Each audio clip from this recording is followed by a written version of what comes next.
దొండకాయలు ఏంటంటే అమ్మా ముందే ఉప్పు పసుపు వేసి ముక్కలు కనుక ఒక 50% ఉడకబెట్టుకోవాలి. కొంచెం నీళ్లు చల్లి కొంచెం ఉప్పు పసుపు వేసి నీళ్ళు ఎట్లా అంటే చేయి తడుపుకున్నాము అంటారే అట్లాగనమాట.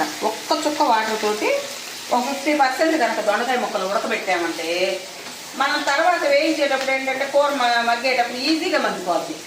ఆయిల్ ఎక్కువ పట్టదనమాట. లేదంటే దొండకాయ వేగాలంటే అసలు ఆయిల్ ఎక్కువ కావాలి. అదే ఇట్లా కనుక ముందే ఒక 50% ఉడకబెట్టుకున్నామంటే ఆయిల్ తక్కువ పట్టిద్ది అనమాట.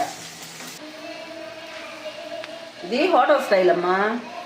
మనం ఇళ్ళలో అంటే కొంచెం కూర చేసుకుంటాం కాబట్టి ఆఖరిని తాలింపులో పడేస్తాం ముక్కలు. హోటల్స్ వాళ్ళు ఎక్కువ కూరలు చేస్తారు కదా, వాళ్ళకి ఆయిల్ తక్కువ పట్టాలి కదా, అందుకోసం వాళ్ళు ఇలా చేస్తారనమాట. అయిపోయింది. ఒక 2 minutes ఉంచి దించేస్తే కూర అయిపోయినట్టే. సమ్మర్ సీజన్లో వేడి అన్నం తెచ్చి పెట్టానా.